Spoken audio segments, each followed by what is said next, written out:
এক ব্যক্তির খুব ছোট্ট একটা হোটেল ছিল। সেই হোটেল চালিয়ে তার কোনো রকমের সংসার চলে যায়। একদিন তার গরিবের হোটেলে দুজন মানুষ আসে। তারা এসে বলে, দাদা আমাদের প্রচুর খিদে পেয়েছে, কিন্তু আমাদের কাছে পয়সা নেই, তুমি কি আমাদেরকে কিছু খেতে দেবে? তখন সেই ছেলেটি বলল যে ঠিক আছে, বসো, তোমরা ডাল ভাত খেয়ে যাও।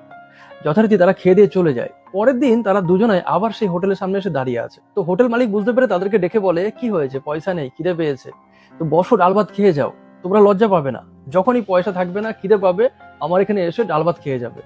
তো যথারীতি তারা এইভাবে প্রতিদিন আসে, খেয়ে দিয়ে চলে যায়। একদিন সেই হোটেলটা ফাঁকাই ছিল। সেদিন সেই হোটেল মালিক ওদের দুজনকে জিজ্ঞাসা করে যে তোমরা থাকো কোথায়, কি করো? তখন তারা বললো যে আমরা যমদূত, যে মারা যায় তাকে নিতে আসি। এ কথা শুনে হোটেল মালিক চমকে যায়। তখন সে বলল, তাহলে তোমরা আমাকে বলো তো, আমার মৃত্যু কবে হবে, কিভাবে হবে? একজন বললো যে না, এটা আমরা বলতে পারি না, এটা আমাদের নিয়মের বিরুদ্ধে। আরেকজন বলল যে আমি তোমার নুন খেয়েছি, তাই আমি তোমাকে এটা বলবো। তিনি বললেন যে তোমার মৃত্যু হবে বিয়ের পর বউ ভাতের দিন, যখন তুমি তোমার স্ত্রীর ঘরের দিকে যাবে, দরজার কাছে পড়ে তুমি মারা যাবে, এটাই তোমার নিয়তি। এ কথা শুনে ছেলেটির খুব খারাপ লাগলো। তখন সে ভাবলো, যদি আমি বাঁচতে চাই তাহলে আমাকে জীবনে বিয়ে করা যাবে না। কিন্তু সে বহু বছর ধরে একটি মেয়েকে ভালোবাসে, যার সাথে তার বিয়ে ফাইনাল হয়ে আছে। এখন সে নিজের বিয়ে নিজেই ভাঙার চেষ্টা করছে, কিন্তু মেয়েটি কিছুতেই শুনবে না, কিছুতেই মানবে না।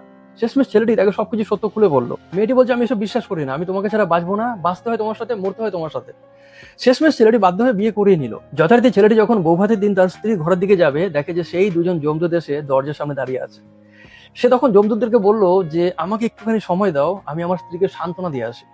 তাদের মধ্যে যে দয়ালু ছিল সে খুব কাঁদছিল। সে বলল, আমাদের কিছু করার নেই, আমরা আমাদের আদেশ পালন করেছি, এটা আমরা তোমাকে করতে দিতে পারি না।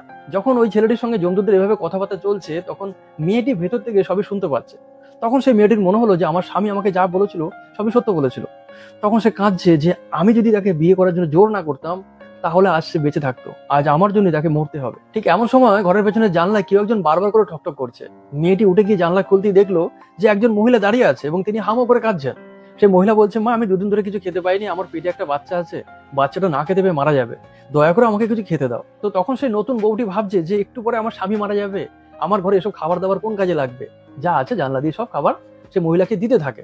এমন সব সেই মহিলা তাকে জিজ্ঞাসা করে যে কি হয়েছে, তুমি কেন কাঁদছো? মেয়েটি ভাবে যে আমার স্বামীকে যমদূত নিতে এসছে, আমি তাকে কি বলবো যে আমার কি হয়েছে, আর বলেই বা কি হবে।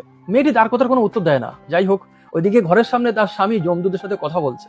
এদিকে ঘরের পেছনে একজন ক্ষুধার্ত গর্ভবতী মা এক মুঠো খাবার মুখে দিয়ে বলছে, মা আমি জানি না তোমার কি হয়েছে, যাই হোক তুমি ভালো থাকো, সুখে থাকো।